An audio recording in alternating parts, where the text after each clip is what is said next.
All right, let's get started. Good morning. Welcome to the Equity Advisory Committee on Aging and Disability, or EACAD, EACAD. This is our first committee meeting for 2025. Today is February 13th, 2025, and welcome. Next slide, please.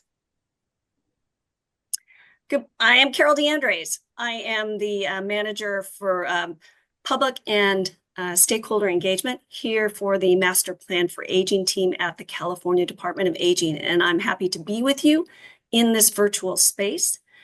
Thank you for joining us. Next slide. I'm going to go over a few logistics. We have live captioning via the Zoom webinar functions that should be at the bottom of your screen.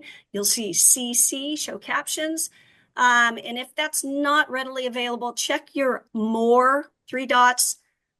Sometimes it's hidden under there, but you have live captioning available to you. We also have ASL interpreting.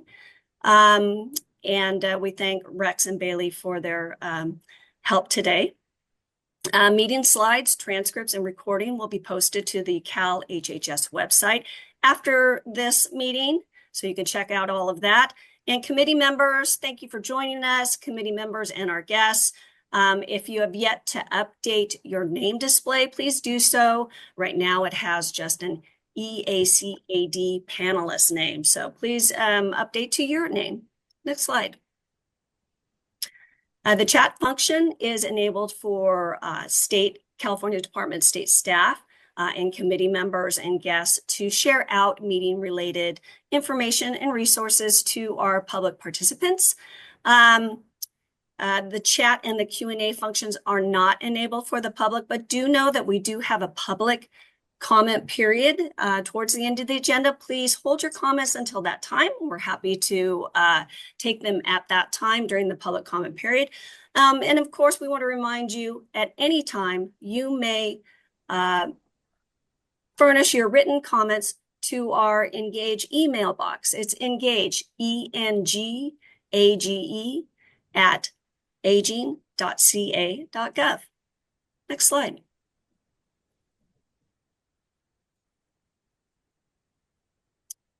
A few logistics for the public comment period. We will go through that later as well. So I'm going to go ahead and mute some of our folks that are.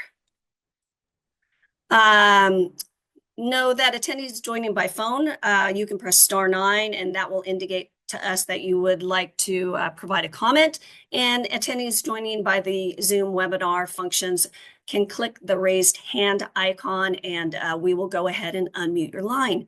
Do note that public comments are limited to 2 minutes so that we ensure time for every comment. And again, always you are welcome to send your comments, your written comments to our Engage email box, engage, ENGAGE, at aging.ca.gov.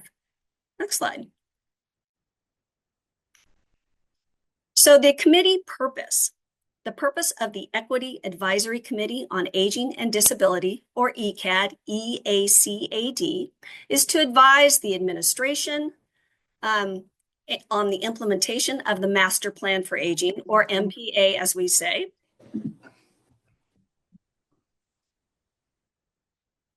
As well as the California Department of Aging on the planning, implementation of aging and disability programs, services, data collection, and staff development.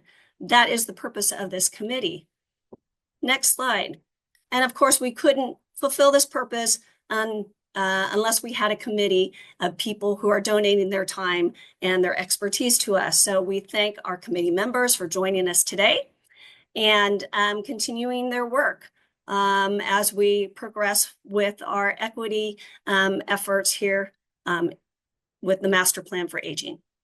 Next slide. So I'm going to turn it over to Lynn. Hold on, Lynn, let me spotlight you. And there we go. Okay.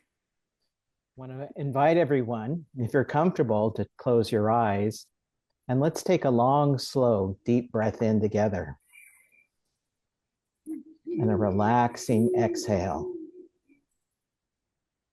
As I do this land acknowledgement, I light the sage, part of the purification and honoring of the original people.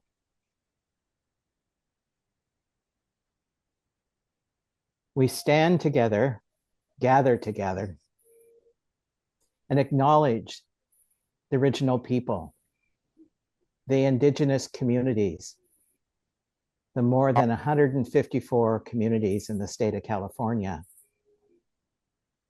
for the wisdom, their resiliency, their courage, and their relationship to the land and to all people. For we know that they welcome openly all people, recognizing the sacred within all. So as we move through this meeting, we carry this consciousness, the respect for all, respect for diversity in all its many expressions.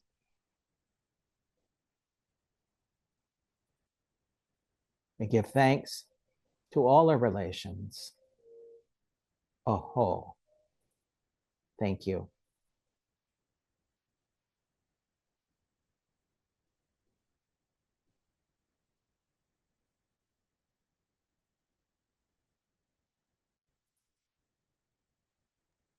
Thank you so much, Lynn. I think if we move to our next slide, yes. Marina, turn this over to our committee lead, Marina Castillo-Augusto, our equity officer. Good morning, Marina. Good morning. Can you hear me? We can, thank you. Okay. Thank you so much, Lynn, for starting us off in a good way. For those of you who don't know me, my name is Marina Castillo-Augusto, and I'm the equity officer here at the California Department of Aging.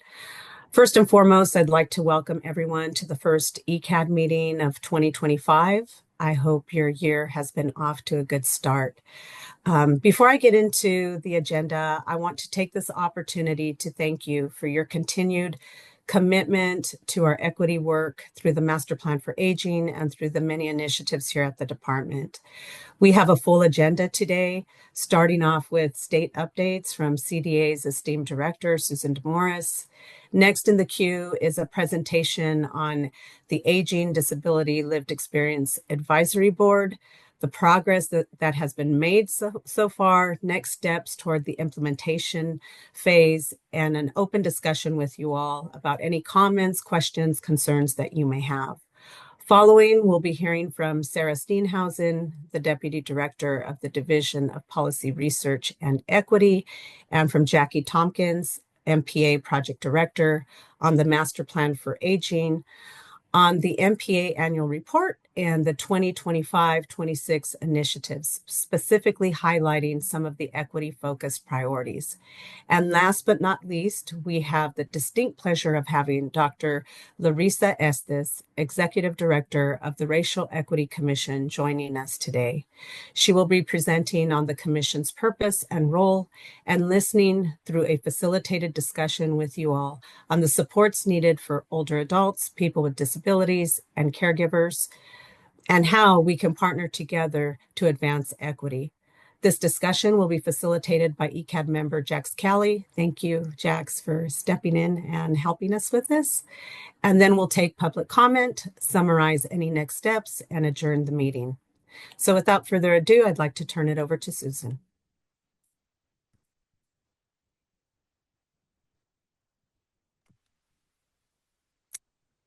Marina, thank you so much, and good morning to everybody. Welcome. Lynn, thank you for your land acknowledgement, and especially thank you for inviting us to close our eyes and to breathe.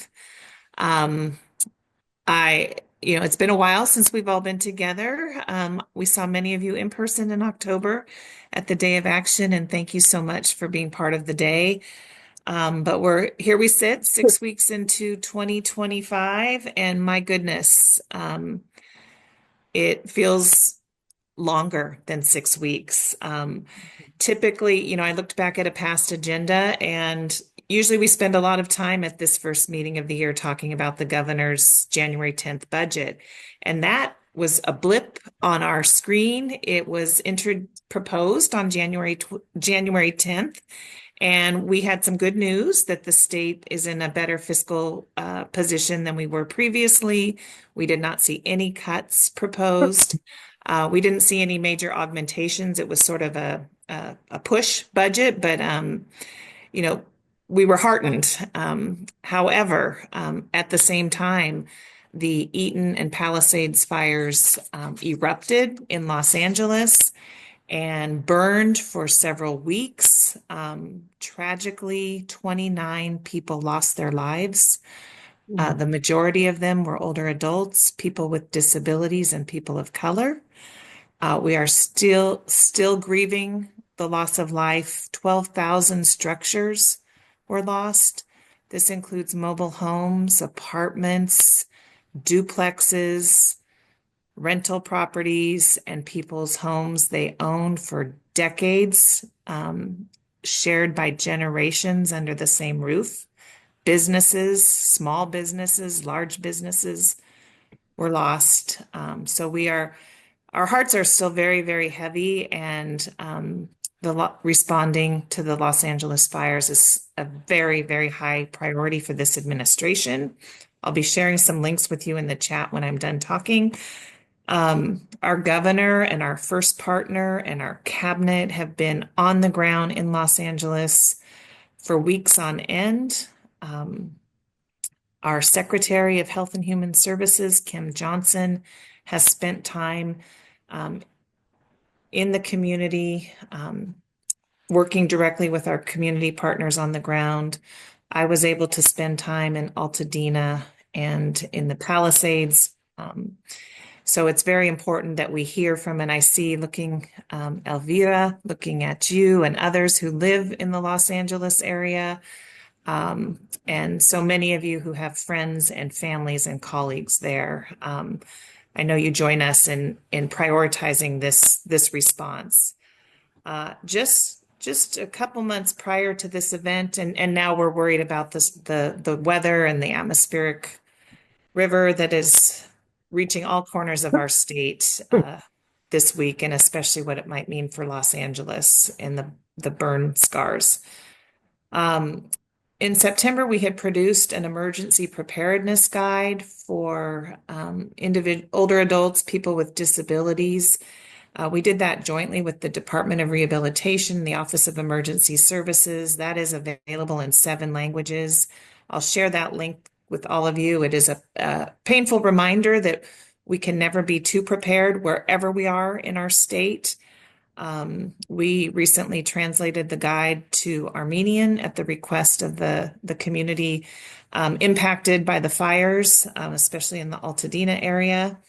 And we have produced a dashboard as well as a resource page. If you haven't yet seen that, I'll share that link for any of you. Share it with friends, family, and colleagues.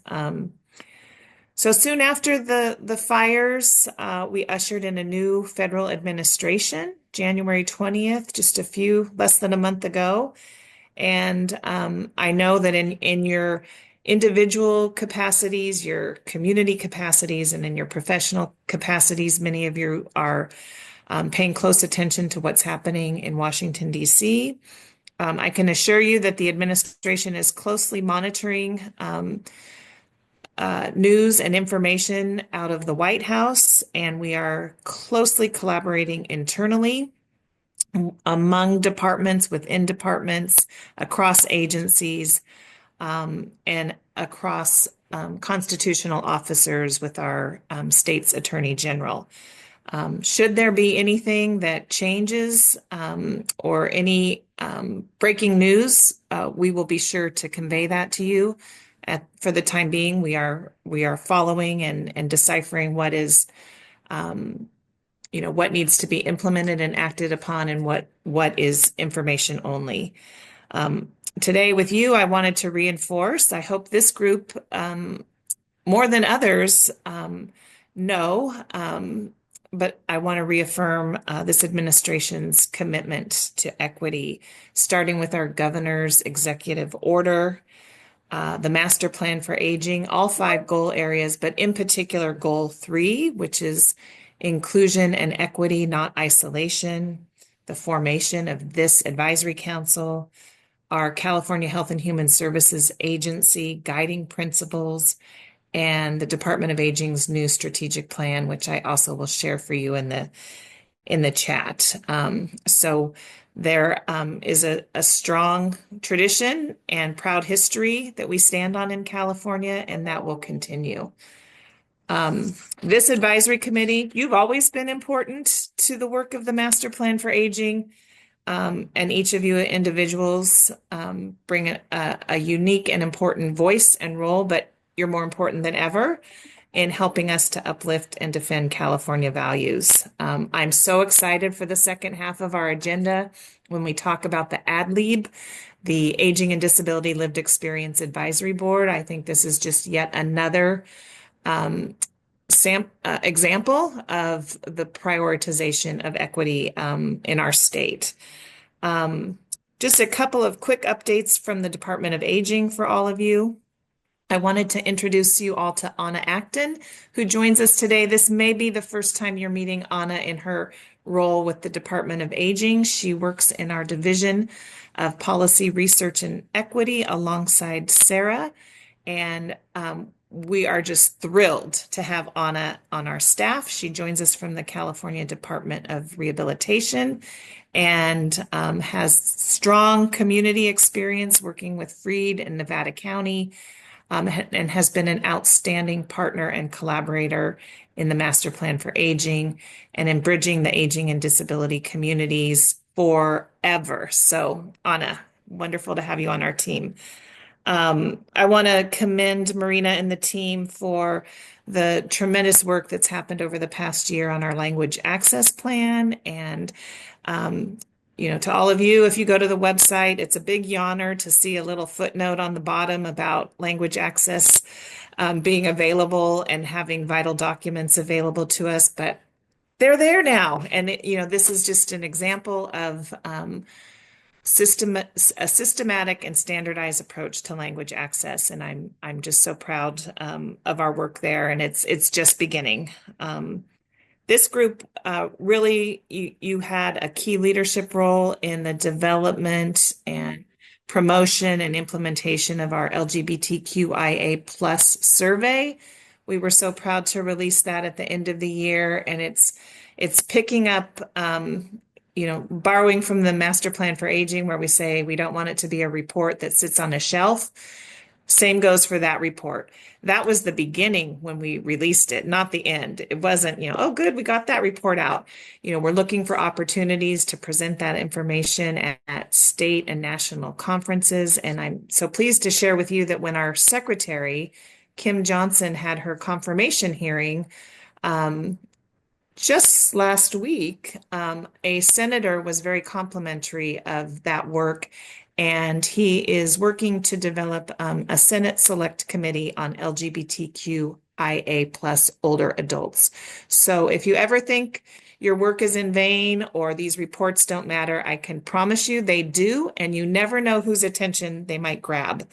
And it was one of the key talking points of Secretary Johnson in her confirmation hearing. Last, for those who had the great opportunity to work with Consuelo Gambino, our first Tribal Affairs Manager, you may know that she has left the Department of Aging and is now working at the Department of Healthcare Services, right? Healthcare Services. And we were so sad to see her go, but it was a great professional opportunity for her. While she was with us, we were able to make some inroads with the Title VI grantees. We have 23 in our state. There are several states that don't even have a single Title VI grantee through the Administration for Community Living. We have 23.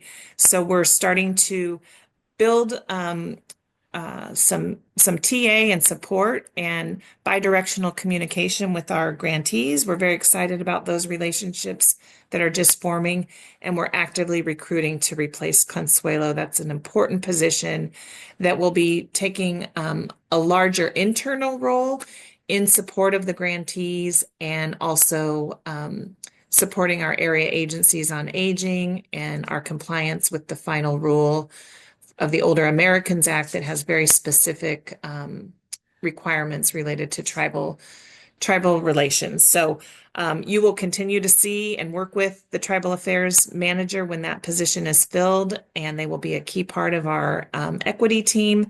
And if you know anybody, we want you to help us recruit for that role as well. So that concludes my remarks, Marina. I'm happy to be here for the duration of the meeting, and I look forward to what you all have to share today.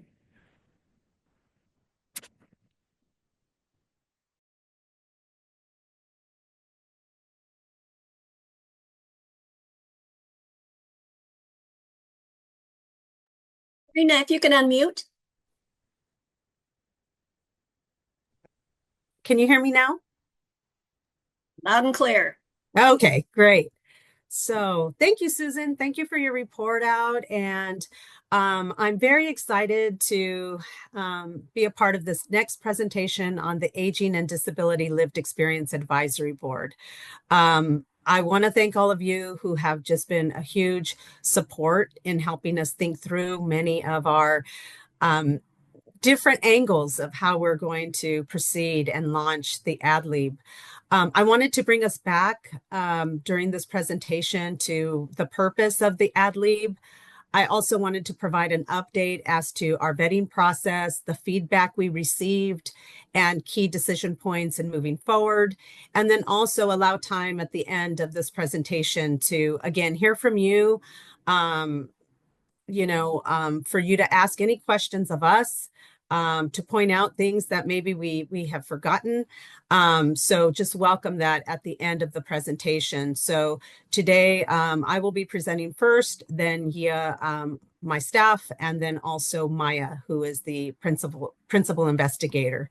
So just bringing us back to the purpose of the AdLib, we wanted to further our intentionality. Although we have representatives now on our 6 MPA committees with lived experience, we wanted to take that a step further, because we all know by embedding the voice of older adults, people with disabilities, and caregivers within and throughout the MPA, that it provides and we gain invaluable insight to inform the implementation of the initiatives within the MPA, but also just the work that we do at a policy level for many of our policymakers. We also, here at the Office of Equity are really doing our best to be equity informed, equity approach to how we're doing business. And so with that, the whole idea of the Aging and Disability and Lived Experience Advisory Board was to just elevate that even further. So our vetting process really entailed working with our own CDA leadership, but also reaching out to the 6 MPA Stakeholder Advisory Committee chairs and co-chairs.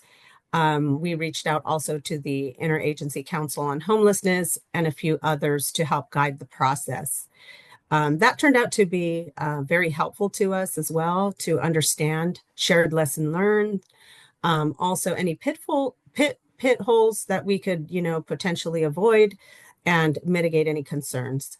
It was also a good opportunity, a learning opportunity, to see where we had our gaps and where we could fill those. As far as the feedback received, we, reviewed that feedback. We shared that with our principal investigator, Maya, with Mandela Change Group, and key decision points were made, which I will be getting into momentarily. And then also, as far as the next steps, as I mentioned, Yale will walk us through a timeline and just discuss further what's in the queue or on the horizon. Next slide, please.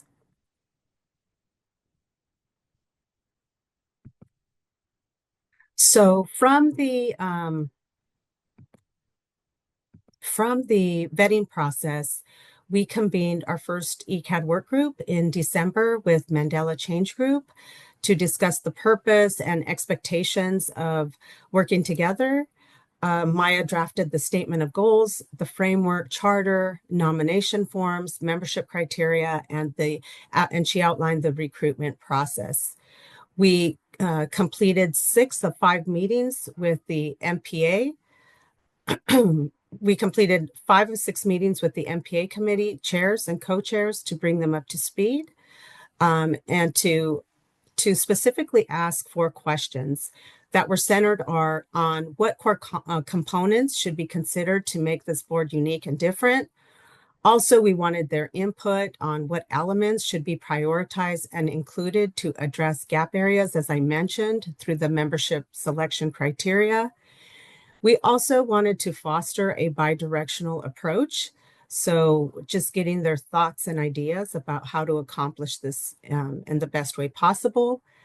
And then what priority area, we wanted to learn about what priority area would be the most pertinent for each of the committees to have the ad lib provide their input on.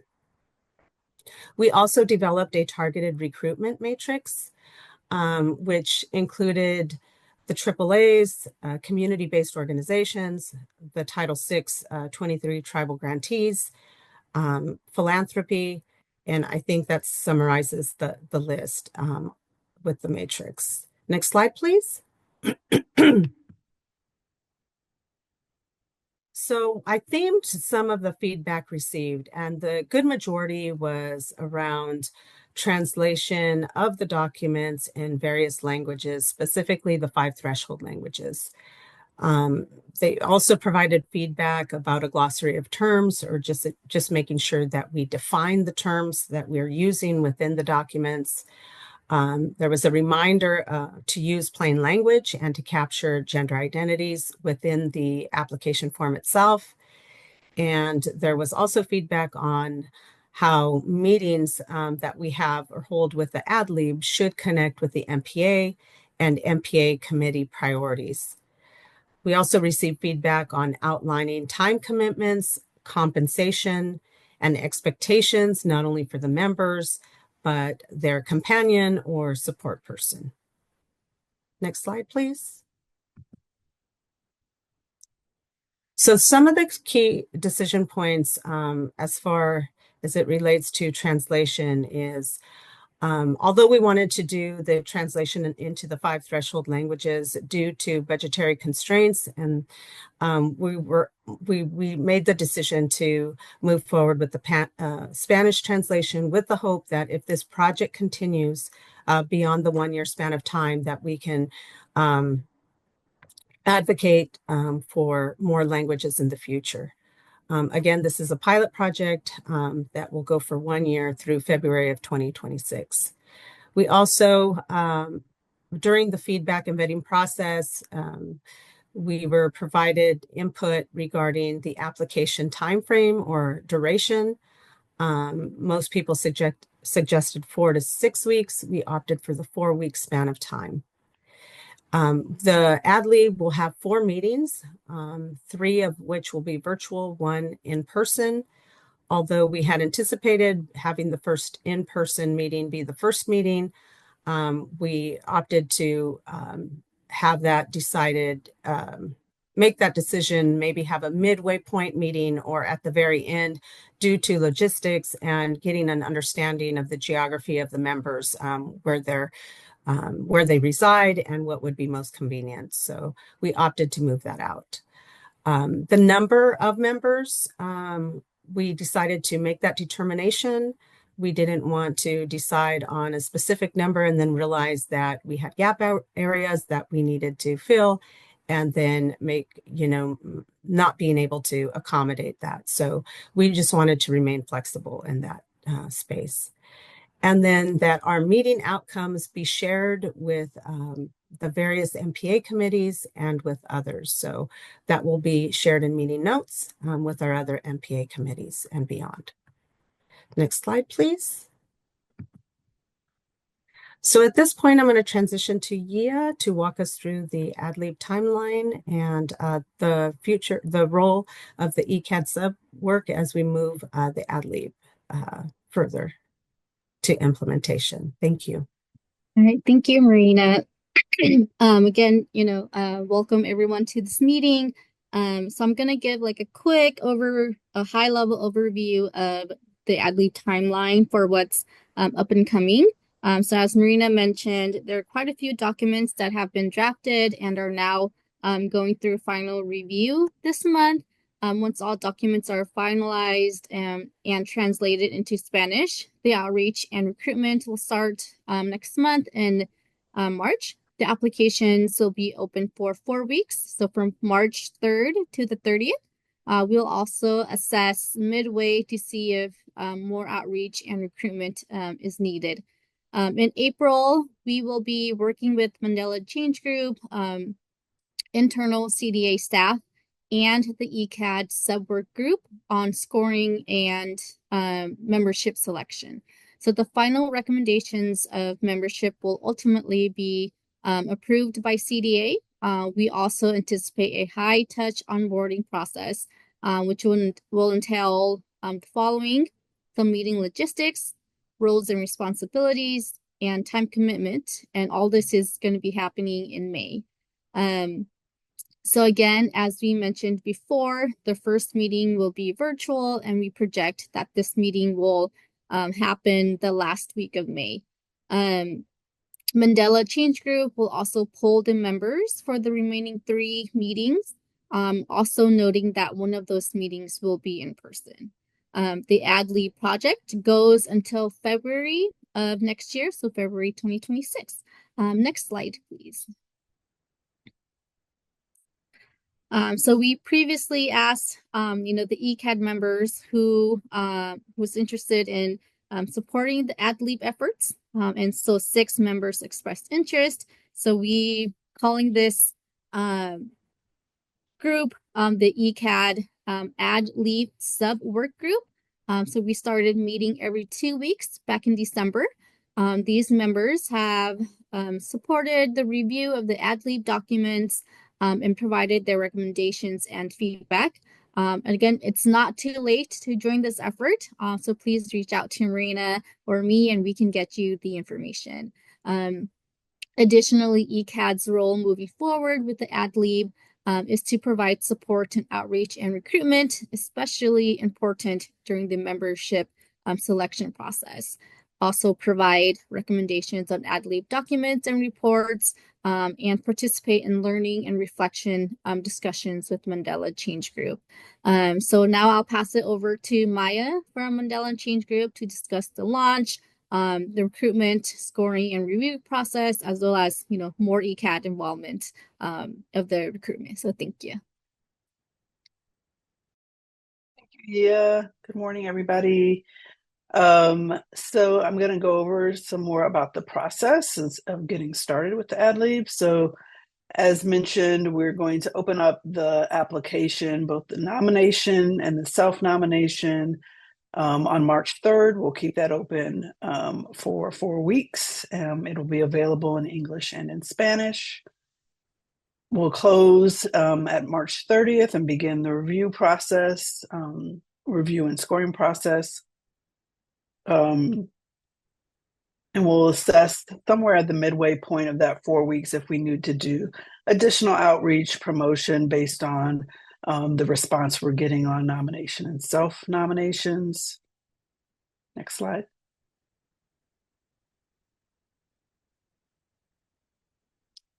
So we have some baseline criteria that we're using in terms of the recruitment process.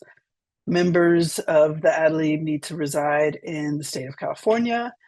They should be older adults 60 plus, people with disabilities, age 18 plus, or caregivers to either of those communities. They could also, find themselves at the intersection of any of those populations. Members must also be able to participate in 4 meetings of the AdLib.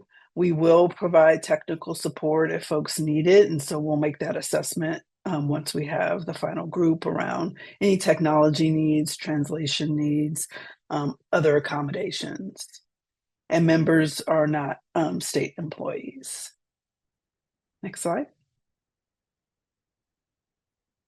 In terms of how the recruitment process will work, so the form, both the self-nomination and the nomination form will be shared with all MPA committees. We also distribute to organizations and agencies across the state that work with our primary populations around older adults, people with disabilities, and caregivers, the Aging Network leadership, Title VI tribal grant partners, county level commissions, and the MPA Foundation partners, of which there are 5. And then we do have a targeted outreach list with about 124 contacts, which includes other organizations and agencies that support these communities that we're recruiting from. Next slide. In terms of scoring and determination review of applications, we do have a scoring rubric that has up to 10 points. Applicants will get points for meeting the basic criteria that we just reviewed, and then additional points for priority demographics, which include specific identity groups. So we're trying to reach a diverse representation of the state in terms of racial, ethnic, gender identity, sexual orientation, obviously age, disability, and caregiver status, as well as priority communities where we know there are an abundance of these populations present or high growth areas of these populations. We will work to determine, MCG will work with CDA to determine a finalist group that we will move forward to a short interview process. And the interview process is really sort of like a by way, check each other out, seeing if they have the capacity to participate and attend all 4 meetings, what their needs might be as it relates to that, and further interest and participation in the group. Invitations will be sent to a finalist group, and then we will announce the AdLib cohort at the end of April. Next slide. We really want to see you all participate in this process as the EACAD, since there's so much that we know you have to offer to our pursuits, especially around equity and inclusion. And so ways you can support this effort, support with a recruitment. If you want to nominate or encourage self-nomination, we will really appreciate that if you have folks in mind. Review the summary list of applicants once we have them, and the group of applicants that we're going to move forward to interview process. Again, CDA will be ultimate deciders on the finalist group, but we definitely want input from the EACAD in terms of reaching and making sure we have diverse representation in the final cohort. Provide input on meeting agendas. As Marina was saying, we've already polled the other MPA committees to get a sense of what would be some priority areas for the AdLib to have input on and share their experience towards. And so that will be informative to the meeting agendas, but we also would love to have your input on what each of the 4 meetings will be focusing on. So MCG will draft those agendas and then invite your input. And then lastly, we really want to engage with you in a continuous way around the learning from each meeting, both to inform subsequent agenda items and make sure we're making the best use of time and input from the AdLib participants, but also meeting our outcomes that we've outlined in the charter. Next slide.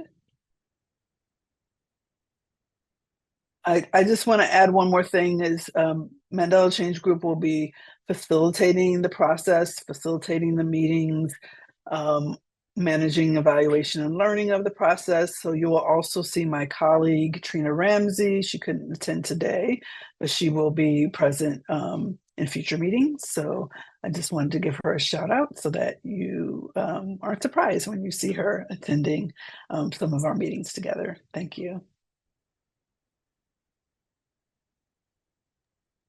Thank you, Maya, and thank you for your partnership and all your work to date.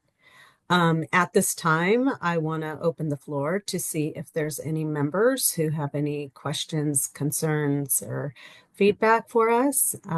As you know, we're working in partnership with you all, and so your feedback and partnership, ongoing partnership, is important to us.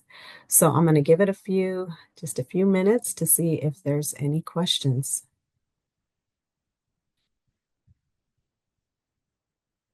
Danny, I see your hand. Go ahead.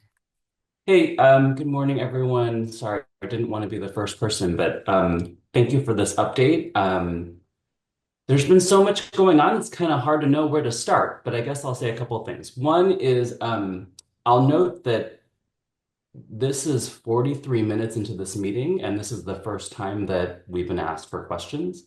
So I really encourage CDA to lean into the advisory position and allow more discussion among committee members. I think that promotes better engagement among all of us.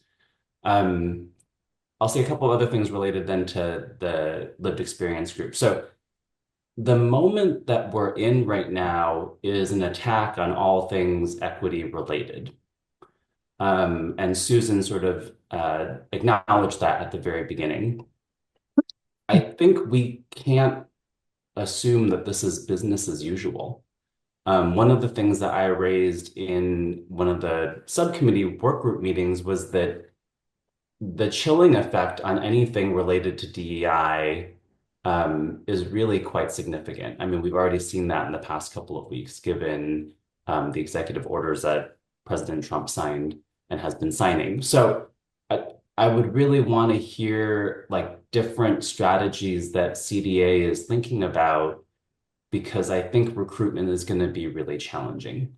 And in particular for anyone who knows an immigrant, is related to an immigrant, is part of a mixed status community, that's going to be very challenging in this moment. So I would really want to hear how you all are thinking about overcoming that challenge.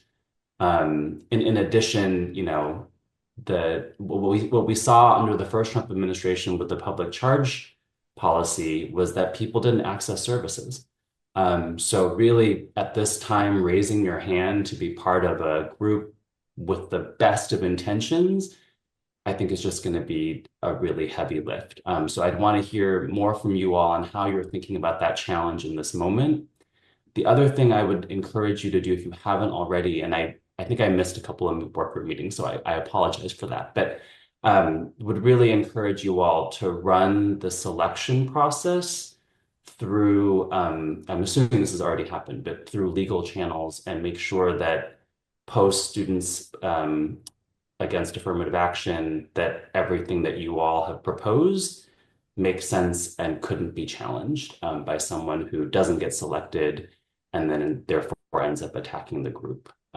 So those are my initial thoughts. I have a lot of other thoughts, but I also want to make sure that other people have time to talk to. I really want to encourage us to be thinking creatively, because this is a very hard time to be doing this work. And I think an approach that suggests that we're just doing business as usual is not going to get us where we need to go. Thank you, Denny. I appreciate the feedback, and specifically around just running through our selection process through our legal team, and then also just thinking through the strategies. I think that has come up before, and so you know, I want to regroup and talk to a few of key points in the department around this. And I also attend the Justice, Equity, Diversity, Inclusion subwork group through agency. And so that's another area where I could reach out and gather more information and guidance. So thank you for your comments.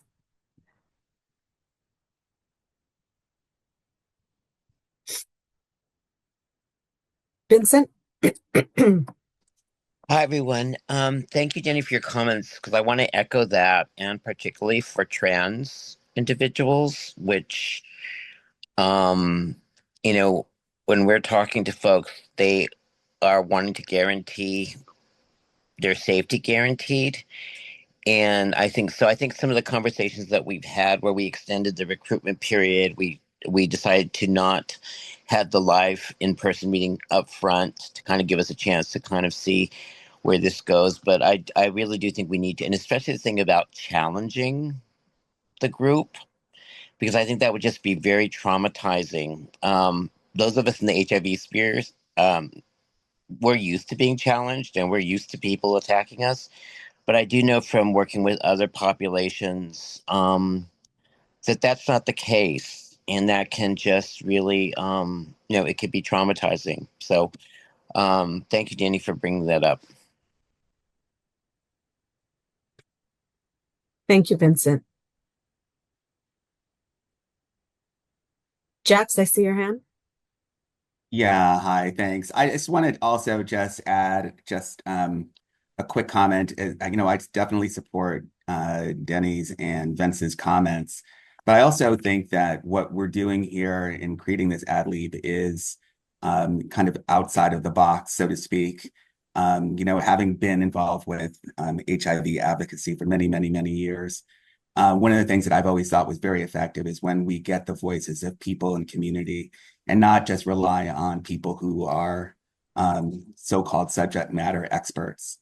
And I think that this is a really valid effort at doing it. And until we actually do it, just like the LGBTQIA survey was long overdue, but it was finally done, and it's going to be different iterations of it going forward, hopefully. We'd have to start with something.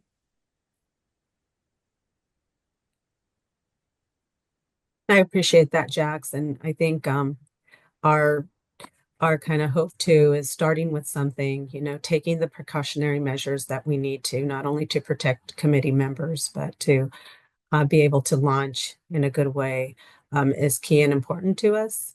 So I'm appreciating the conversation. And I also wanted to acknowledge too, Denny, thank you for just mentioning, like being 45 minutes in and not having space for members to, ask questions or to give their comments. So I'll be more mindful of that in the future. And I see your hand again, Denny. Thank you. I always have a lot to say, so thank you for listening. I was going to add to that earlier point, and just to be clear, that I fully support the ad lib and hope that it is a robust effort to get the first group of older adults. I just want the efforts of CDA to pay off, and I want us to get there. So the other thing that Vince's comment made me think about was we should have some talking points for when we're recruiting people about how their privacy is protected, how, like, all the guarantees, all the questions that people might have. There should be really targeted talking points that are specific to the moment and specific to the different communities that we're trying to get representation from.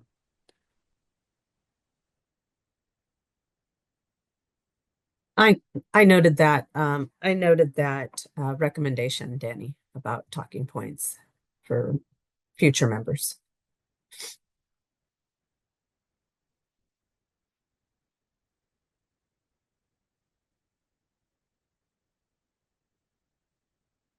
All right, I'm just scanning to see if I have any other hands.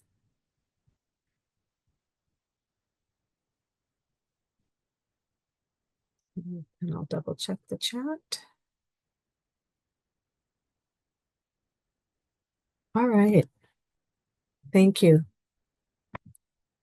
So next on the agenda is a report out from Sarah and Jackie.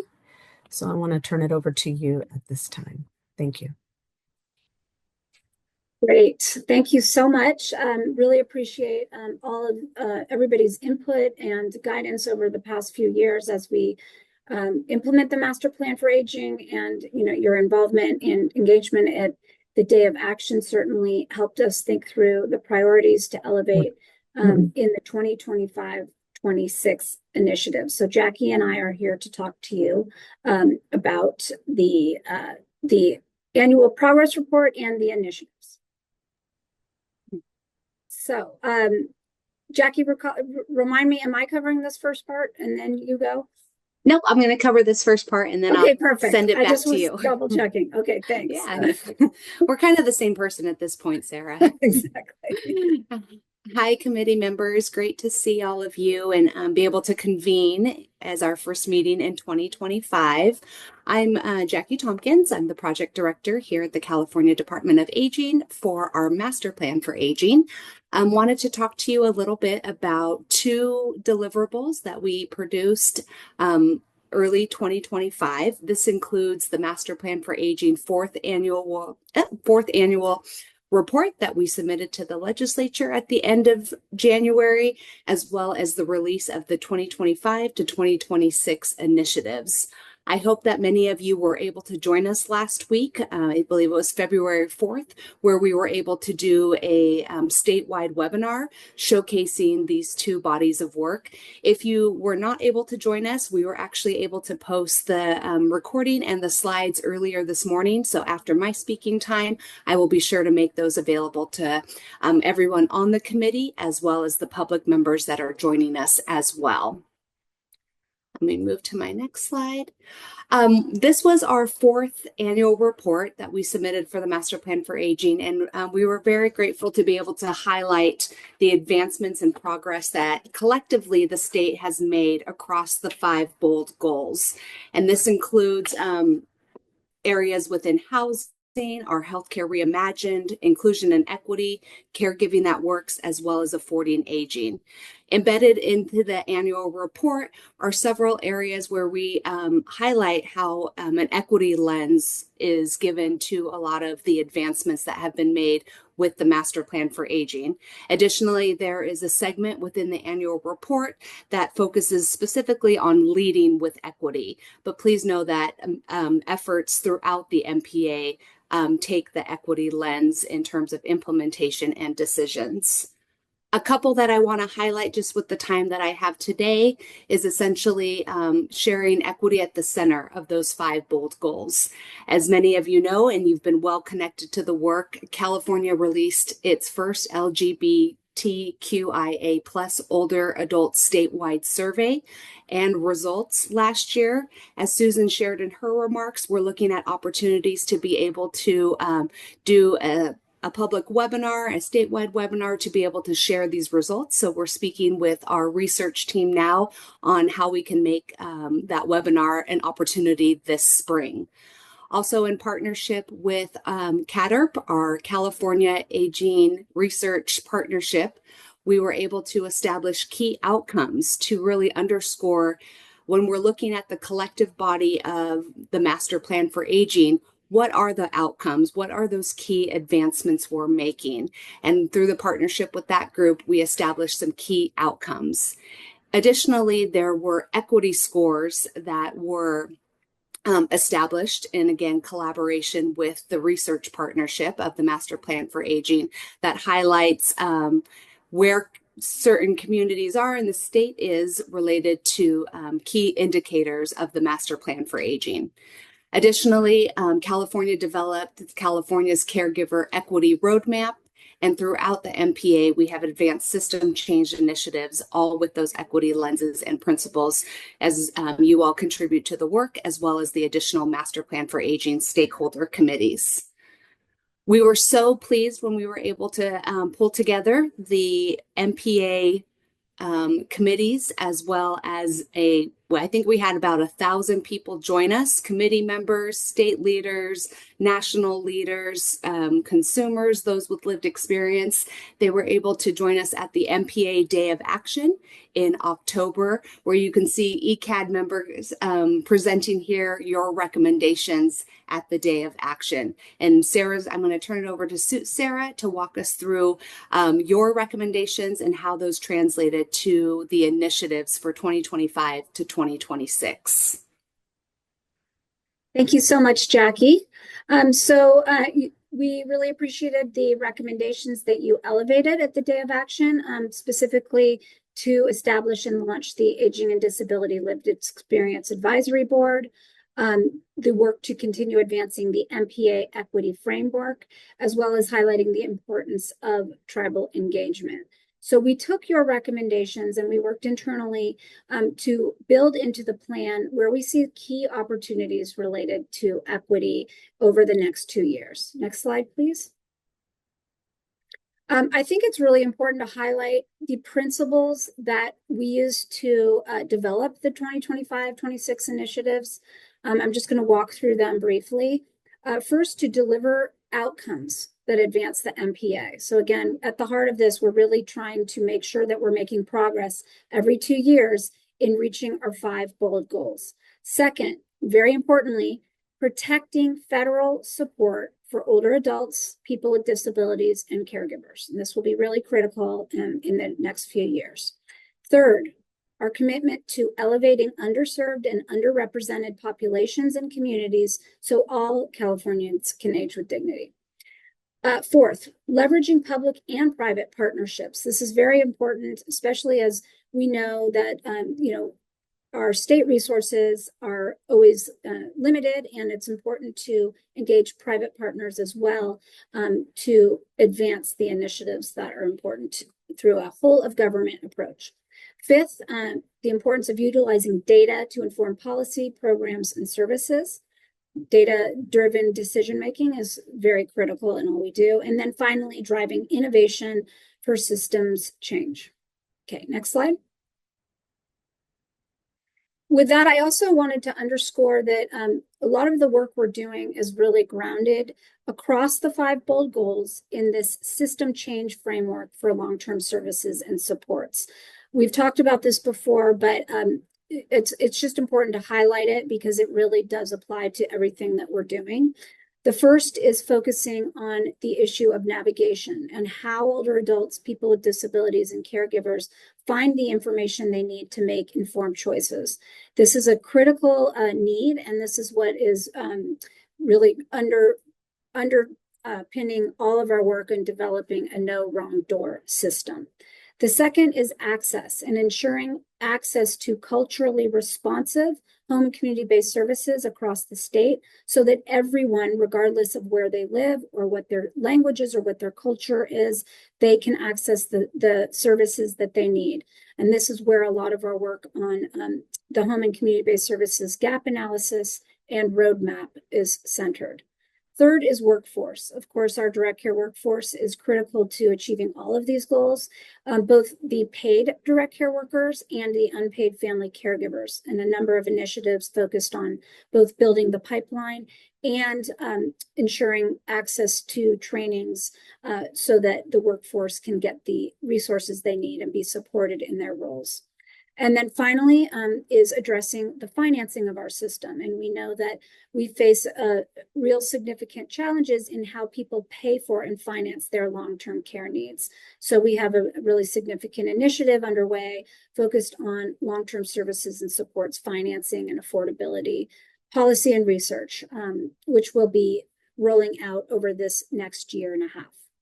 Next slide, please. I just want to underscore too with all of this, the importance of being person-centered, equity-focused, and data-driven applies to all of this work. Next slide. So with that, I just wanted to elevate some of the initiatives that we really feel are grounded in equity. First, as we all know, we've just discussed the importance of establishing the Aging and Disability Lived Experience Advisory Board and elevating community voices. We've discussed the importance of being prepared in responding to the needs of older adults and people with disabilities during times of emergency. We're really pleased that the Emergency Medical Services Authority is going to be holding listening sessions with older adults and people with disabilities so that they can understand and uplift the needs of these communities and better prepare for how to respond for these needs during times of disaster. We're really excited that our foundation partners are supporting outreach and focus groups to build off the findings of the LGBTQIA statewide study. So this will allow us to really understand much more with much more person-centered, rich material that we can learn from older adults in the LGBTQIA community, what their needs and preferences are so that we can address those in the years to come. And then finally, we're really pleased for advancing the work of the Racial Equity Commission and ensuring that the Racial Equity Commission includes the needs of older adult and people with disabilities as they advance their work. Next slide, please. Wanted to highlight too, in terms of ensuring access to services and supports, establishing, I talked about an aging and disability no wrong door system. So we are planning for the development of a statewide consumer-facing web portal so that people can access the information that they need when they need it, regardless of where they live. And also looking at standing up a contact center so that people can have be ensured access to talking to live people to help them navigate the system when they have questions. I discussed our home and community-based services gap analysis and roadmap that we are launching this year, as well as the importance of advancing older adult behavioral health and opportunities to align with the implementation of Proposition 1. This is particularly important as we know that there is an epidemic of isolation and loneliness facing so many of our older adults. And then, as you've heard, we're really proud of the work across the Health and Human Services Agency to stand up the language access plans. Next slide. In the area of building economic security, I touched on our long-term services and supports financing initiative. We also are embarking on work to focus on addressing the needs of older adults who are seeking employment and need training to ensure that they have opportunities to remain engaged throughout their lives. There's a few initiatives focused on ensuring food support and nutrition for older adults and people with disabilities, as well as income maintenance, so that people can avoid poverty and maintain their incomes as they age. Next slide, please. We are very proud of our work to continue supporting and uplifting family caregivers by launching the Caregiver Equity Roadmap that will be working with our partners at the UC Davis Family Caregiving Institute to release this year and really launch the implementation plan. And then, of course, the importance of leveraging data to inform policy and a number of improvements to the data dashboard for aging, as well as building in the Elder Economic Index into the data dashboard so that we can have really informed decisions about the impact of poverty on older adults in the Master Plan for Aging. Next slide. That concludes my presentation. So I think now we have time for comments, questions, feedback that you all might have about the Master Plan for Aging 2025-26 initiatives.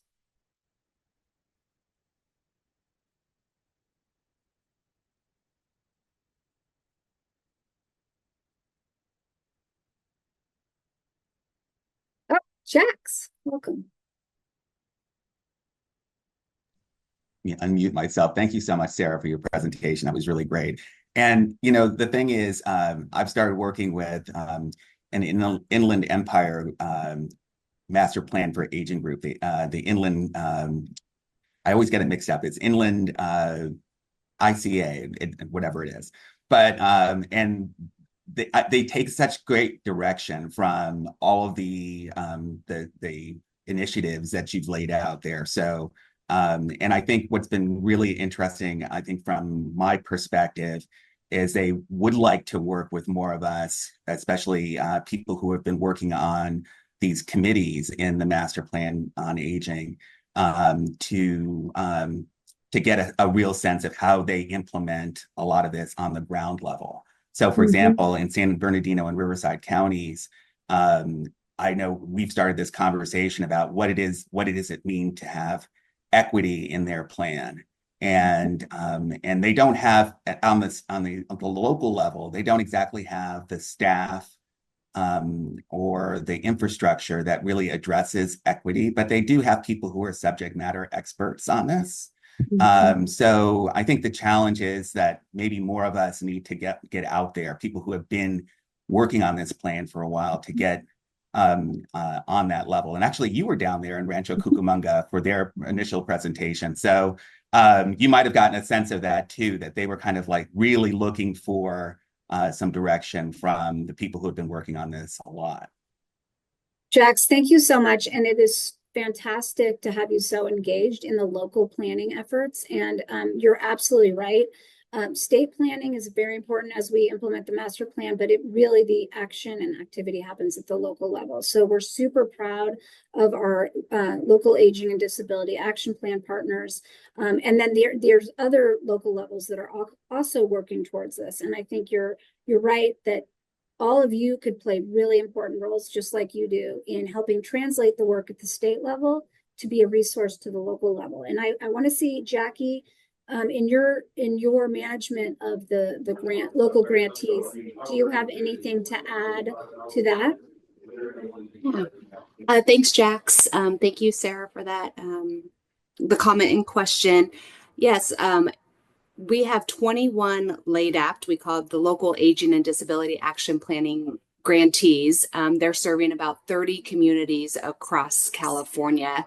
We meet with them on a monthly basis where we have a various, office hours or even training or technical assistance presentations, and topics of equity, reaching out to priority populations who might have not had the same opportunities to provide feedback on needs assessments. We've had a lot of LADAPT grantees who have used specifically these funds to work with community-based organizations who can reach specific priority populations to ensure their voice is heard on needs assessment and subsequent planning and implementation activities. I do echo what Sarah said for those of you who might already be in a community that's funded by LADAPT or a community that is already part of the broader age-friendly network. I think having your level of subject matter expertise as well as your experience interacting with the state MPA is so invaluable to get connected to the local work. And honestly, even though the grant program ends at the end of June, we're exploring opportunities where we can still continue those communities of practice, the peer-to-peer learning, the sharing, because we have built through LADAPT and even just with the greater network, so many connections. And just because a grant program ends, those connections and relationships should not, the peer learning should not end. So we're talking with the grantees about what's realistic for you in continuing this work together. And also, as interest of this group permits, we can invite you to present or even talk through your experience on being a part of the local work at one of our office hours or training sessions. Very open to that as well. So even if we need to take that offline, Jack's completely fine with me, but I do appreciate that you're already connected to that work and elevating it in this forum. Thank you. Hi, Denny. Yes, Denny. Yeah, I just I had a quick question, but also wanted to start off by thanking you for all the work that you all are doing to keep the plan alive and updated. I know that's a lot of hard work to hear from us and work internally to make that a reality. In particular, wanted to lift up both the recommendation, I think, Sarah, you mentioned it around the racial equity framework as a really great MPA goal. You're working across government to lift up the needs of older adults and people with disabilities. And then also the one that was around, I think, age discrimination in employment with the Civil Rights Department. We thought those were really great. So thank you for including them.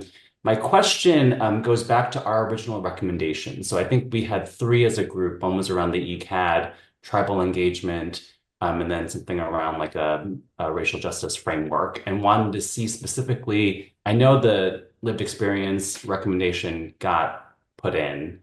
Did the other two make it in? Why or why not? So, again, I think a few things.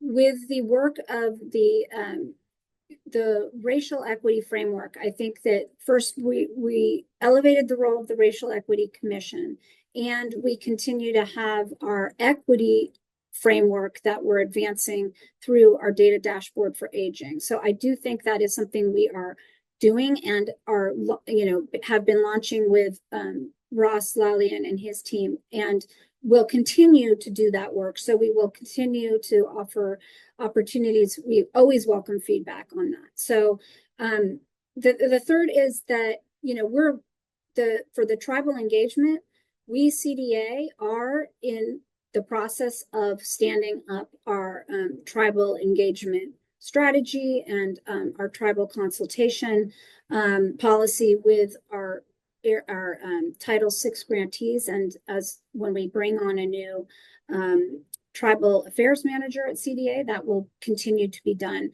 But, we felt like with that work already going forward, and it was specific to CDA, it didn't as much reflect the whole of government approach. So that was, if that explains it, the work will continue. It's just that we wanted to elevate things in the MPA that were really specific to advancing the whole MPA across departments. So hopefully that answers your question. Thank you. Great. And I think it's just so exciting because we have Dr. Larissa Estes here to speak to us about the Racial Equity Commission. And Denny, I also want to point to, I know that Justice and Aging put together a comment letter with some other entities as well on this work.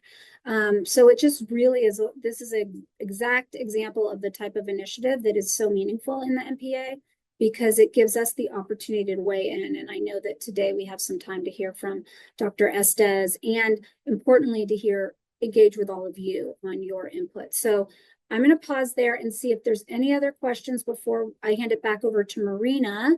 Any other questions or comments on the MPA? I just also, the closing thing I'll say on the MPA is I know and I understand that there is always more to be done. And we so appreciate our stakeholders for elevating big, bold ideas, and we don't want that to stop.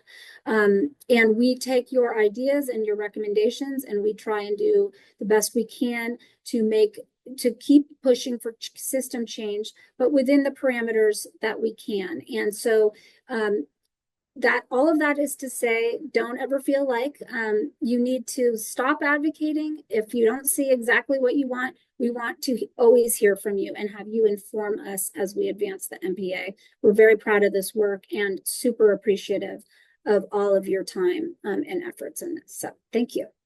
Marina. All right. Thank you, Sarah, and thank you, Jackie. And I see that Dr. Estes is in the queue, and so I'd like to welcome you. And we will get everything in order here. Okay, there's your slide deck, and take it away, Dr. Estes. Welcome. It's a pleasure to have you. Marina, and thank you to everyone for having me today. I have to ask you to forgive my voice. I caught the bug that has been going around, but I have plenty of tea and cough drops nearby. My name is Dr. Larissa Estes. I am the Executive Director of the Racial Equity Commission. And if you are visually impaired, I have brown skin with dark hair. I'm wearing a black and white sweater with vertical and horizontal stripes. And I'm really just thrilled to be with you here today. My background really is in public health and healthcare policy with a focus on equity and community.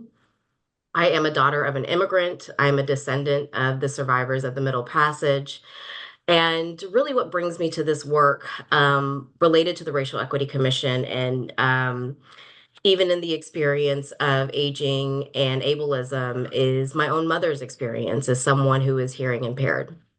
And knowing her story, being an immigrant from the Philippines, and the impact of her hearing impairment on social connectivity and the importance of inclusion and why it is important to make sure that communities that are often not connected to traditional systems are included in conversations. It's always asking the question, should be in the room that is not in the room right now? And really what my mother instilled in me in her own experience and lived experience, and especially now as I watch her age, is the importance of having a voice and being a voice for others. And that's what really brings me into this work with the Racial Equity Commission. And we know that discrimination and othering are often experienced in the systems, such as even our own government and care systems that are supposed to help us.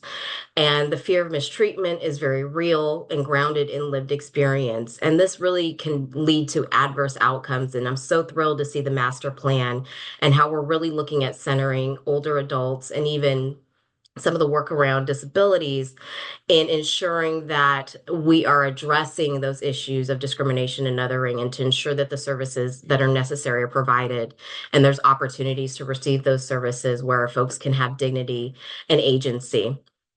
Race, age, and ableism are all social constructs, and they're often siloed from other issues and experiences. And we have to be really mindful of the fullness of people's lives, their identities. And these constructs are not binary, and we are so much more in the complexity of who we are as people. And the life course perspective is a perspective that I've worked through and carried through my career very early on, in understanding the compounding impacts of aging populations and or those who are living with disabilities. The intersection with race is very real. We see the cumulative impact of intersectionality, and it really is important that we continue to understand through data, through conversations with community, how those intersections live out in people's lives and what are the things that we can do within our government structures to address that. For the Racial Equity Commission, it is important that we center race because racism and discrimination are heavily baked into our culture and in our government. The inequities that have been driven by race are deep and pervasive, and this is not about ranking oppression, but really about how do we zero in and create strategies that will impact all communities, no matter what your intersectionality is. And if I can go to the next slide, start talking a little bit more about the commission. And the commission was established through Executive Order N1622 by Governor Gavin Newsom. Next slide, please. And the commission was charged with developing a racial equity framework for the state of California by December 1st, 2025, providing technical assistance to local governments as well as state agencies and departments on implementing racial equity strategies, and the development of an annual report. I was thrilled to see the intersection of the commission and the framework within the master plan. And that highlights really the importance of the intersectionality that we have to continue to bring up as we move through this process of developing out a framework.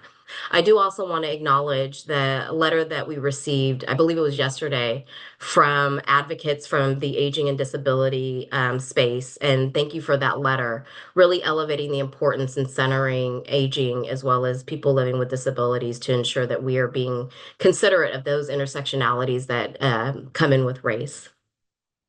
The commission itself, we're not specifically focused on a pure topic area. We're not looking only at healthcare or only at education. We're really looking at the structural factors within our systems to address the root causes of the discrimination within the system. So we are looking at how are we better engaging community? How are we using our data that does exist? And if it doesn't exist, how are we moving to collect that data and analyze it? And also, how are we looking at using that information that we get from community and through data to make decisions on critical investments? Next slide, please. This is just an overview of our commissioners. We have 11 commissioners within the Racial Equity Commission, a variety of folks from throughout the state. We're represented by education, advocacy organizations, nonprofit, former government employees, as well as labor and healthcare. Next slide, please. To date, we have built an infrastructure, and it's quite amazing how much it takes to build an infrastructure while trying to meet on an impending deadline that's kind of hovering over you. So we've built a commission infrastructure with leadership, bylaws, and established committees. We've developed and approved a community engagement strategy that centers meeting community where they are, also really focused in on ensuring that our outreach and engagement isn't limited to those who just happen to show up to a public meeting, but rather how are we building with community opportunities to engage with the commission. And then we're also receiving testimonies and presentations from subject matter experts on budget and data and some of the specific areas that have been outlined within the executive order that we are to tackle. Next slide, please. Some of the research that we've done, we are continuing to look at what existing efforts are happening at the state. We've developed a database of local as well as statewide racial equity efforts. We recently did a survey and key informant interviews of state agencies and departments to understand where they are on their equity journey, identify best practices and elements that we could potentially look to scale. And then I previously mentioned the community engagement plan. Next slide, please. Community meet and greets and kind of our community engagement work really for me are the center of why we do this work and the importance of creating a model for how do you connect in with community and meet communities where they are. In this structure and in this model that we're implementing, we are looking to remove the complexities of public meetings. We are a public advisory committee or board. So we are subject to the Bagley-Keene Act. We must post agenda items 10 days in advance for public comment. We only allow 2 minutes. And if you need translation services, you have 4 minutes. And public meetings are not the most inviting space to have conversations with community. And so we really look to center community and create spaces, whether they be at a school, a local trusted nonprofit. But these community engagement sessions are really designed in partnership with a trusted community partner and really looking to emphasize and enhance our empathy and sensitivity to the lived experience throughout California and really getting that understanding of the complexity in our lives.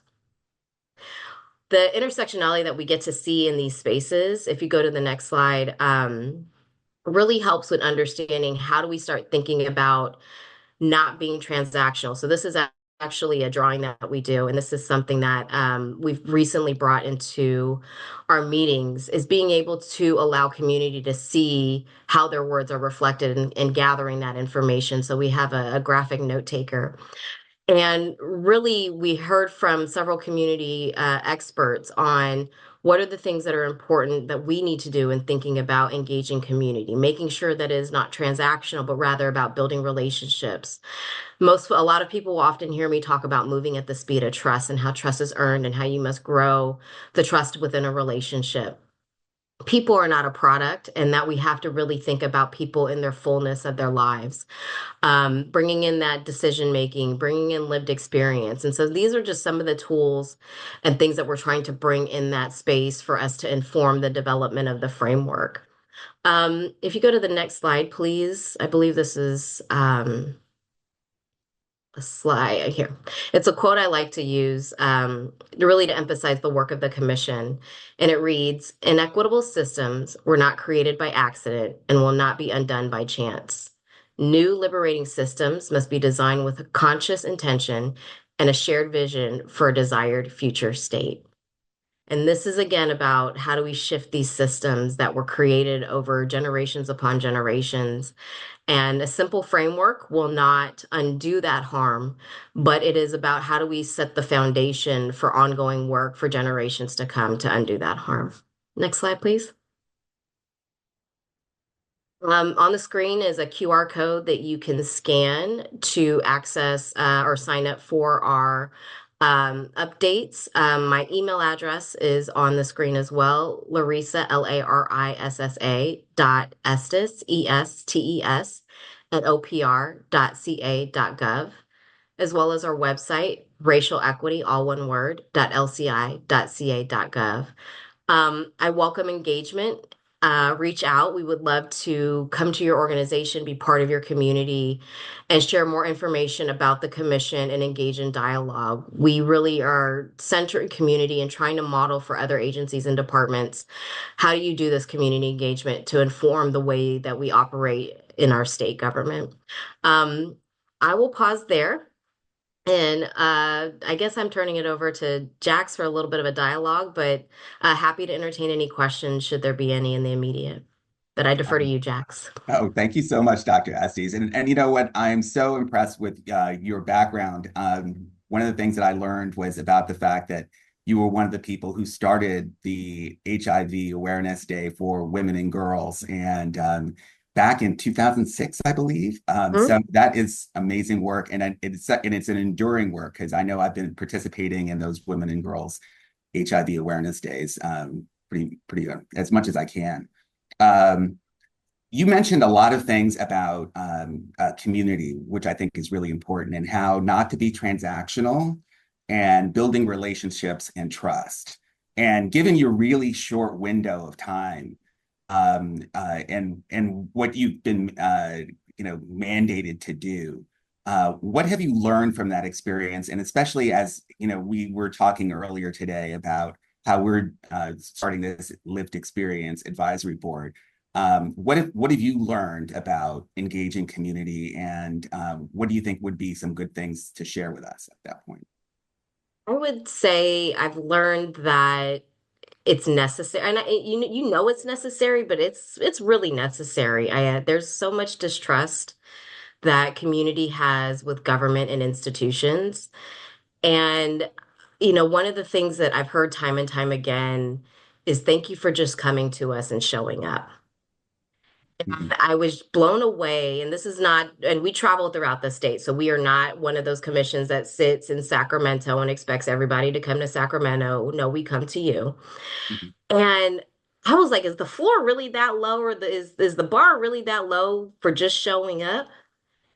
And it blows me away that we're not doing better. And Mhm. so what I've learned is how do we start engaging with community, asking the questions, like being willing to take the hits and that come, um, and to learn from them Mhm. and to have these difficult conversations, Mhm. because they're not happening in ways where government is hearing them and taking them and saying, like, what does this really mean for us and how do we serve others? Mhm. We sometimes forget who we serve. And while we often talk about the taxpayers, well, we all are taxpayers in different ways, shape, or form, no matter who you are, where you're from, and what your life experiences are. And the only way you really understand who you serve is to go spend time with them. And so it really is important. So every meeting that we have throughout the state of California, we do try to have a community meeting at that specific location. For example, next month we'll be in Imperial County near the border, and we'll be doing a community listening session there specific to the border and the needs around racial equity there. Mhm. I really appreciated your graphic that was kind of, I think you said, referred to it as notes taken from community engagement meetings. And I wonder, how has community, I suppose you've shared it with community, how does community react when they see a graphical interface like that? They get to see it in real time, which is super cool because they'll hear something and they'll be like, that's what I said. And it's now on this piece of paper. Mhm. And what we also do is we share it back out in a digital format with the community organization that we've partnered with to help host those events to share with community. What we'll actually be doing later this summer is compiling everything that we've gathered from those community listening sessions where we've got some art or some notes, and taking it back to community to say, this is what we've heard. This is how it's been integrated or considered within the racial equity framework. Did we meet our mark? Did we not meet our mark? And being able to have a dialogue so community can continue to be engaged in this process while we have this short window of developing a framework. And I panic every other day. I'm panicking about the timeline. But it's not a one and done. Mhm. Community and engaging with community is not a one and done. This is an ongoing process. And so while we've had these one-time interfaces, I'm planning on going back. It's a journey. And Yeah. so for the life of the commission, it's the commitment to continue that journey. And so constantly going back and saying, we heard you.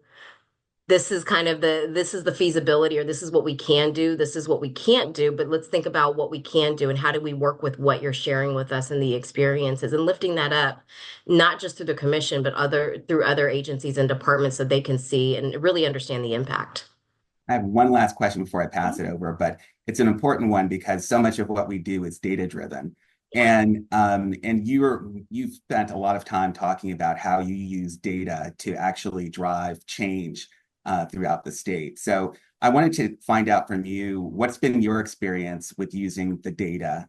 And do you think that data is going to get you to 80 to 90% or better of what you would like to accomplish? And if not, then how are we going to fill in the gaps? That's a big question because it depends on how you define data. Let me start there. Mhm. And that's why for me, community engagement is so important because we get these numbers. It's all about who completes a survey, who responds to a questionnaire. And if it's not accessible, not in someone's preferred language, you've already kind of X'd out a certain population. And you have to recognize and understand the biases that are carried and the discrimination that can actually be bred from not having complete data.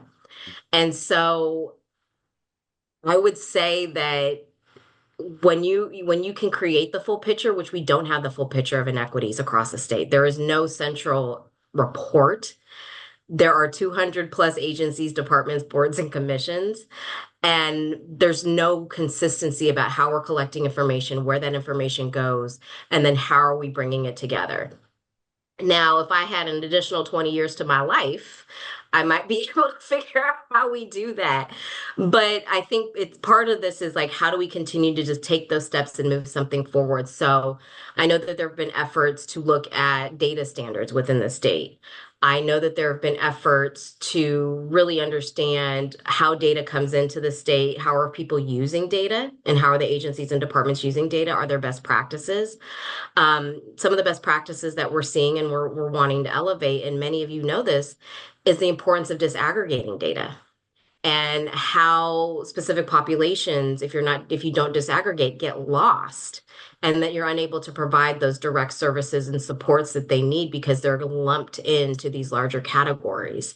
So a lot of what I'm aiming for is how do we identify those best practices? We may not be able to pool all the data, but how do we start getting agencies and departments to think about how do you take your data? How do you develop some standards behind it? How do you engage community to fill out what is missing?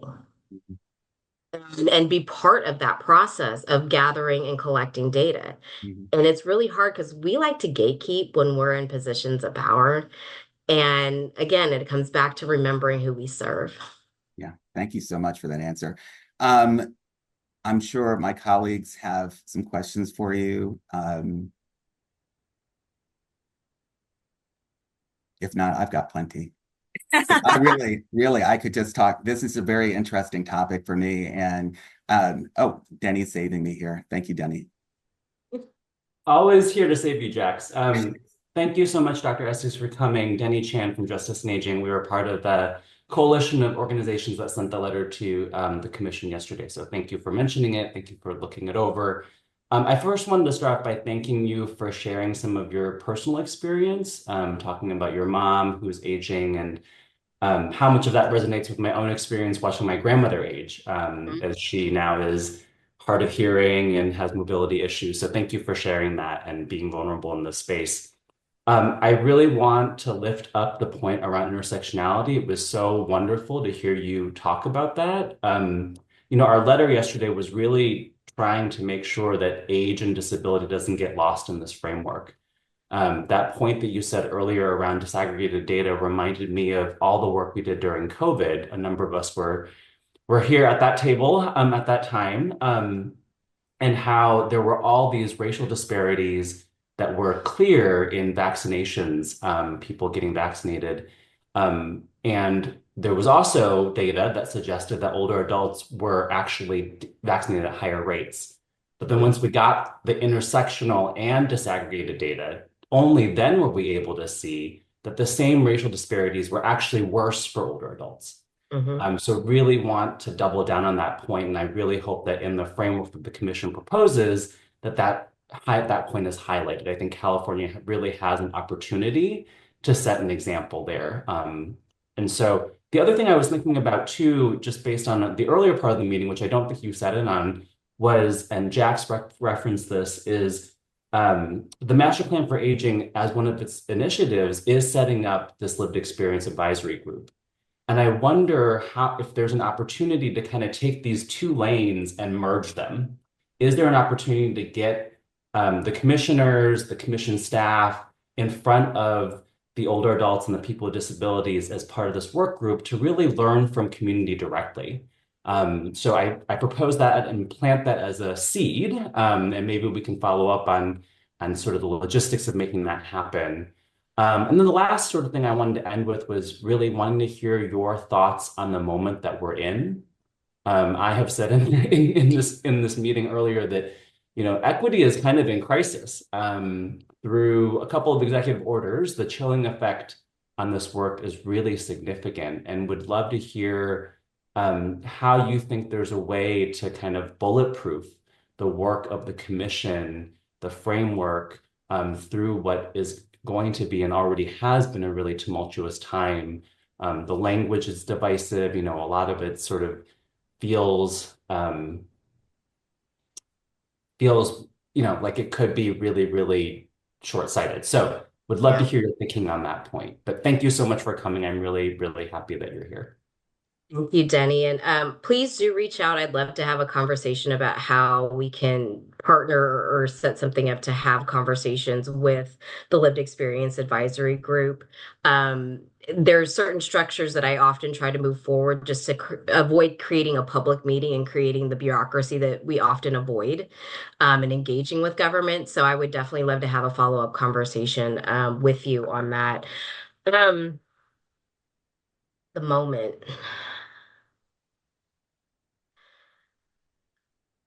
I don't know if I would say equity is in crisis. I would say it's being justified as a need. Like all the action is further justifying why we need to do this work, why the commission actually exists. Are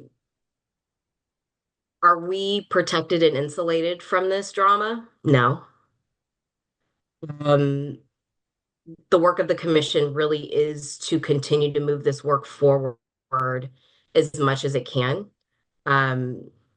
Being extremely cautious yet bold, which is a very hard line to walk because we know we need to be bold. Because heck, the people coming, everything coming out of Washington, D.C. is bold as hell.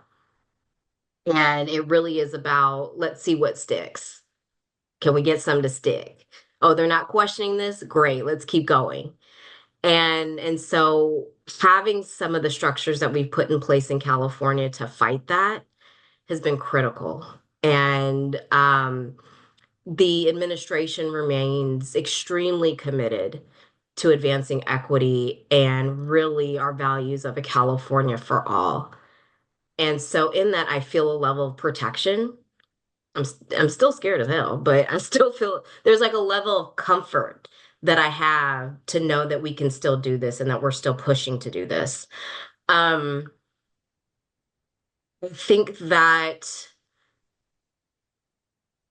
we're in a space that if we don't keep grinding and we kind of fall into the fear that all the progress that we've made gets lost.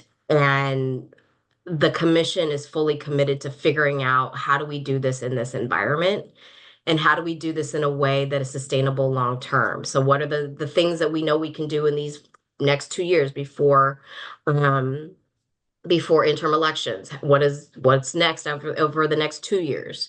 The commission itself is actually scheduled to sunset in 2030. So it's what are the things that we can put in place to ensure the long-term sustainability of this work? And a lot of folks who hear me talk about the framework is not a one and done. I do not want this thing to sit on a shelf upon publication, but really how are we empowering and building structures within our system so that elements of the framework can be implemented, and it then allows things to be built upon it to kind of move this work down the line. But the moment is very real. And I think the message that I'm sharing with people is sometimes there is a time to be Nat Turner and that forward-facing advocate. And other times it's important to become Harriet Tubman and understanding how you undo the structure from underneath it. Thank you so much for Dr. that. Estes, if I may, this is Kim McCoy-Wade from the governor's office, and I wanted to be here today, but you already said it. I wanted to be here today to speak to the moment and lift up what you just said about the work for California for All. Absolutely continues. And it continues the way that our governor and our team, all of you, have been leading, which is we have to explain to people why we do this, why we believe in the California for All. And if you look at our executive order from several years ago, it says, look at the data and engage people, which were just exactly the conversation here. And then an area where I think we all need to do better on always is our plain language communication back. We all go back to our acronyms and our jargons. When what we're saying is helping communities buy houses, helping communities succeed at school. And so I think that's where we want to be clearer. All of us are looking at our communications after those shocking last few months. But the work is unchanged, and I can't say it any better than Dr. Estes said. And Doc, you can help me remember what Dolores Huerta said when she came to, I believe, your Central Valley committee and said aging is a racial equity issue. So the work of Dolores Huerta continues, the work of Dr. Estes continues, Director Damaris continues, and all of you, and you have our full support to keep carrying on in the value-led, data-driven, community-based, and strategic way that you are leading. So thank you, thank you, thank you. Thank you, Kim. And thank you, Kim, for joining us today. Welcome. And I wanted to point out that Kim established the first equity work group that helped inform the MPA. So Called to do so by Justice and Aging and St. Barnabas. So let's go all the way back. Listening to community and looking at the data. Thank you. Yes, thank you. And before I open it up to the other members, I also just wanted to thank you, Dr. Estes, for joining us. But in addition to that, for just speaking words of wisdom around engaging with community is not a one and done, and that data doesn't always tell the full story because there's so many communities that are invisible, that aren't represented. And then also just your words of inspiration regarding keep fighting the good fight related to equity and to keep doing what we're doing. So I really appreciate that messaging. So I want to open it further to see if there's any other comments from the members. I also wanted to thank you, Jax. You did an awesome job. And so I'm going to be reaching out and calling out to you more. And I also wanted to mention Vincent. Vincent wasn't sure if he was going to be able to attend today, but he was also willing to help support this discussion with the group. I see your hand, Elvira. Thank you. And I hope this is the proper time. Just some comments and observations. Again, 2 hours just goes by like that. Wonderful reports, meetings, and visions. Thank you very much for your time. Again, a couple of comments and observations. Number one, Jenny, your comments at the beginning of the meeting, I echo that, and thank you for being so articulate. I am the beneficiary of the 14th Amendment. I'm very proud of that. That's the birthright citizenship. The other two things, one, Susan, your comments about the fire here in Los Angeles.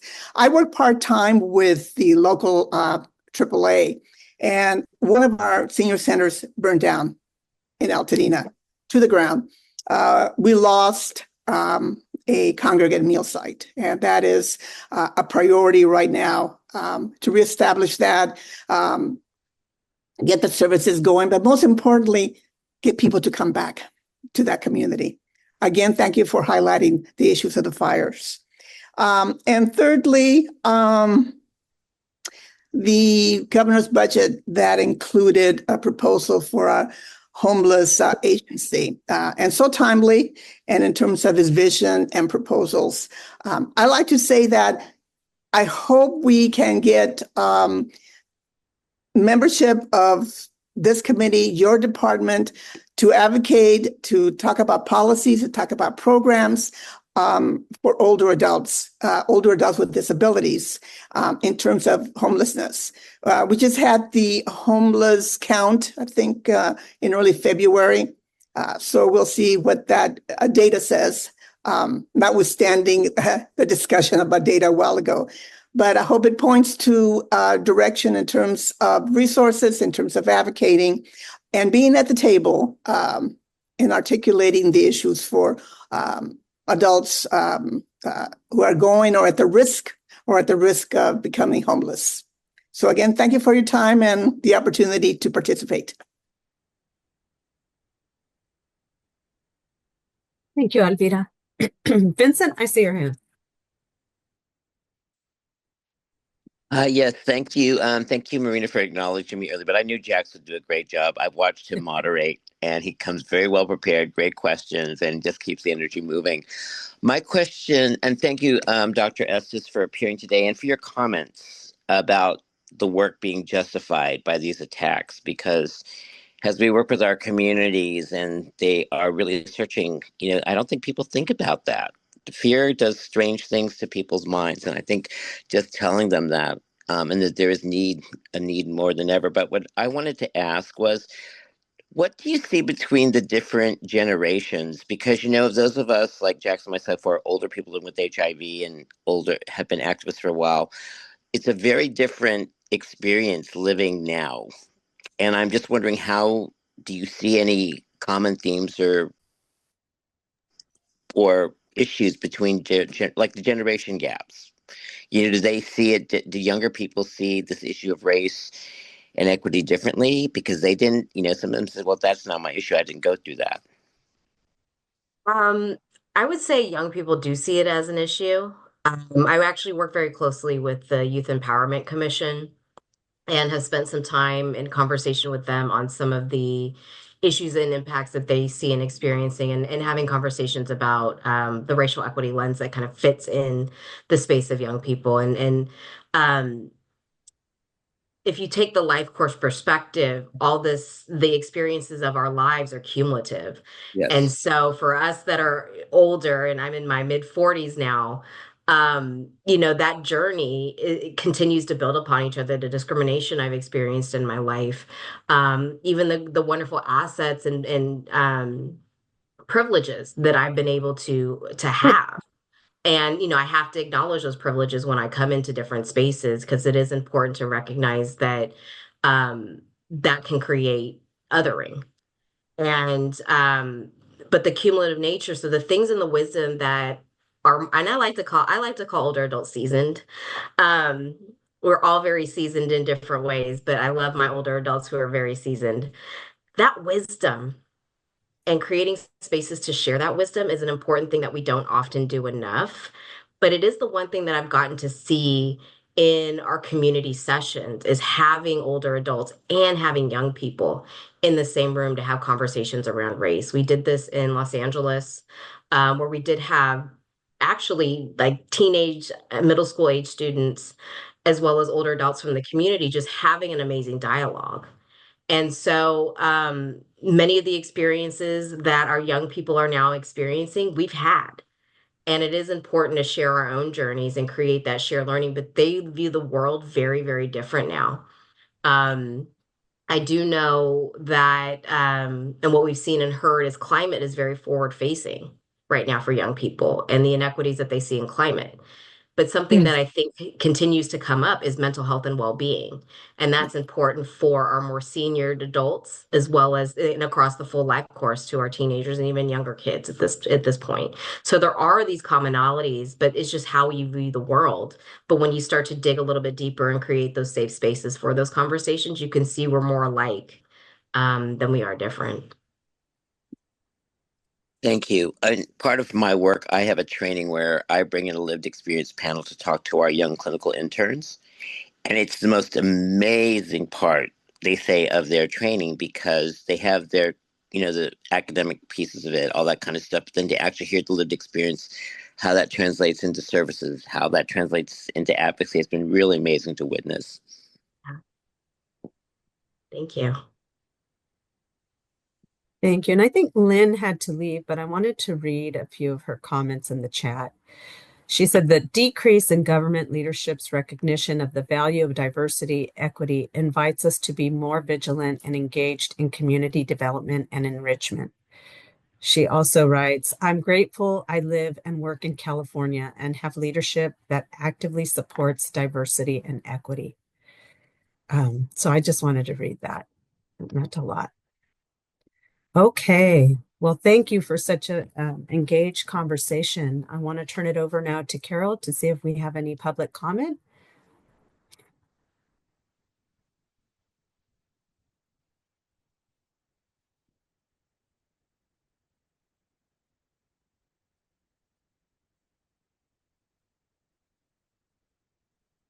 Here we go. I am muted. Hello. Thank you for Carol? sticking with us. Bailey, you can hear me, yes? Great. Okay, thank you for sticking with us. This is our public comment period of the agenda. Attendees joining by phone, please press *9 on your digital pad and you will be indicated that you would like to give a comment, or if you're attending via Zoom, you have a raised hand icon and you can use that now, and you will be indicated that you would like to give a comment. Note that our comments are 2 minutes. You have 2 minutes.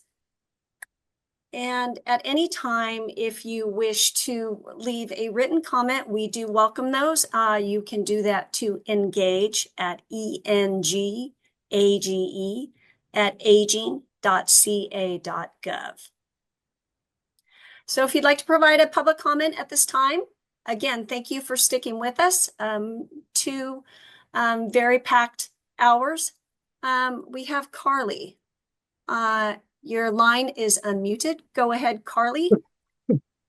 Hi, thank you. Good afternoon, everyone. Carly Stelzer on behalf of the California Behavioral Health Association. Really grateful for the opportunity to provide public comment. I am sending the full public comment over to the email, so just wanted to highlight a few things. Really appreciate the call out and the attention to behavioral health and substance use disorder services for our older adult populations. Want to just emphasize the need to consider BIPOC and LGBTQ populations while we address behavioral health concerns, and additionally working with disabled populations and folks in disability justice to understand how behavioral health and disability services intersect and the current access issues that folks are facing in the disabled population. Really appreciate that this was emphasized in the Master Plan on Aging, and we look forward to being able to collaborate on the ways that we can expand behavioral health and substance use disorder services for our older adult population. Thank you so much.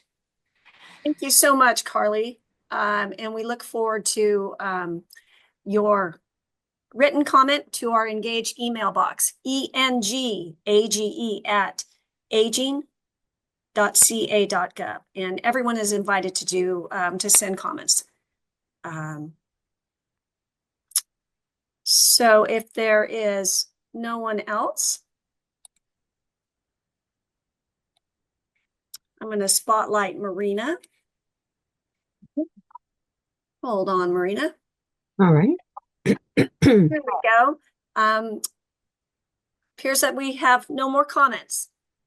Okay, thank you, Carol. So in closing, I just want to thank all of you again for being here today. I know your time is valuable. I appreciate your comments and always getting us to think and consider all our steps as we move forward. Your feedback is very important to us. This is the opportunity that I get to, impart information with you all, but also receive information. So I want to thank all our panelists today for sharing what is happening within our department. I'm eager to build future partnerships with the partnership with the Racial Equity Commission and outside of that as well. So I wanted to just summarize a few things I heard today as far as recommendations and, just ideas for us moving forward. One is to allow more time for member discussion here in these meetings. And so I'll be mindful of that in the future. And then I really appreciated the comments regarding the Aging and Disability Lived Experience Advisory Board about just wanting to hear more strategies for outreach and recruitment of the AdLib members, given the circumstances and situation that people may be fearful or just wondering and wanting to know how we're going to protect them. There was also a recommendation to run our AdLib process through our legal team. And so that's something that I will be following up with our leadership on. There was also a recommendation to develop talking points to share with members or potential members on how, again, we will protect their identities. There was also a recommendation of getting older adults, people with disabilities, and caregivers in front of the Racial Equity Commission to ensure that the barriers to access and any other concerns or issues are elevated to the commission.